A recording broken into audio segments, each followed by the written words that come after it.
Welcome to revisit of history channel. आज जिन्हें आप चमार जाति से संबोधित करते हैं, उनके साथ छुआछूत का व्यवहार करते हैं, दरअसल वह वीर चंवर वंश के क्षत्रिय है। हिंदू चर्ममारी जाति ही एक स्वर्णिम गौरवशाली राजवंशीय इतिहास पुस्तक के लेखक डॉक्टर विजय सोनकर शास्त्री लिखते हैं कि विदेशी विद्वान कर्नल टाड ने अपनी पुस्तक राजस्थान का इतिहास में चंवर वंश के बारे में विस्तार से लिखा है। तो अब देखते हैं चमार जाति और चंवर वंश के वीर क्षत्रिय के बारे में।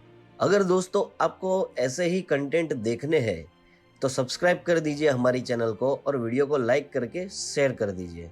महाभारत के अनुशासन पर्व में भी इस राजवंश का उल्लेख है।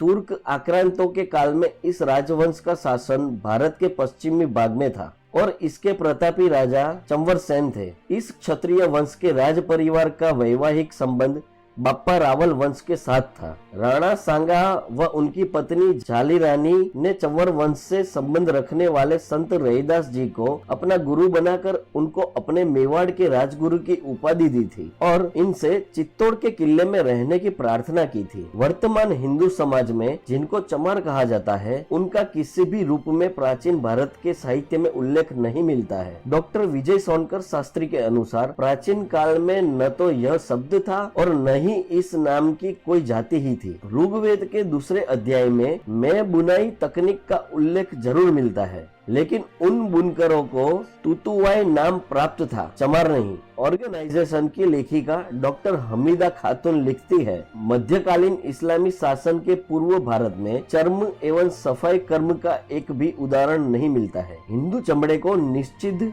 वह है ही समझते थे, लेकिन भारत में मुस्लिम शासकों ने इसके उत्पादन के भारी प्रयास किए थे। डॉक्टर विजय सोनकर शास्त्री के अनुसार मुस्लिम आक्रांताओं के धार्मिक उत्पीड़न का अहिंसक तरीके से सर्वप्रथम जवाब देने की कोशिश संत शिरोमणि रैदास ने की थी, जिनको सिकंदर लोधी ने बलपूर्वक चर्म कर्म में नियोजित करते हुए चमार शब्द से संबोधित किया और अपमानित किया था। चमार शब्द का प्रचलन वहीं से ही आरंभ हुआ है। डॉक्टर विजय सोनकर शास्त्री के मुताबिक दोस्तों वीडियो को देखते देखते वीडियो को लाइक भी कर दीजिए। संत रैदास ने सार्वजनिक मंच पर शास्त्रार्थ कर मुल्ला सदना फकीर को परास्त किया था। परास्त होने के बाद मुल्ला सदना फकीर सनातन धर्म के प्रति नतमस्तक होकर हिंदू बन गया। इससे सिकंदर लोधी आग बबूला हो गया और उसने संत रैदास को पकड़कर जेल में डाल दिया। इसके प्रति उत्तर में चंवर वंश के क्षत्रियों ने दिल्ली को घेर लिया था। इससे भयभीत होकर सिकंदर लोधी को संत रैदास को छोड़ना पड़ा था। तो हम देखते हैं संत रैदास का दोहा, बादशाह ने वचन उचारा, मत प्यारा इस्लाम हमारा, खंडन करे उसे रविदासा, उसे करो प्राण को नासा, जब तक राम नाम रट लावे, दाना पानी यह नहीं पावे, जब इस्लाम धर्म स्वीकारे, मुख के कलमा आपा उचारे, पढ़े नमाज जभी जीत लाई, दाना पानी तब यह पाई। समस्या तो यह है कि आपने और हमने संत रविदास के दोहों को नहीं पढ़ा है, जिसमें उस समय के समाज का चित्रण है। बादशाह सिकंदर लोधी के अत्याचार, इस्लाम में जबरदस्ती धर्मांतरण और इसका विरोध करने वाले हिंदू ब्राह्मणों एवं क्षत्रिय को निम्न कर्म में धकेलने की ओर का संकेत है। समस्या हिंदू समाज के अंदर है, जिन्हें अंग्रेजों और वामपंथियों के लिखे पर इतना भरोसा हो गया कि उन्होंने खुद ही अपना स्वाभिमान कुचल दिया और अपने ही भाइयों को अछूत बना डाला। आज भी पढ़े लिखे और उच्च वर्ण के हिंदू जातिवादी बने हुए हैं, लेकिन वह नहीं जानते कि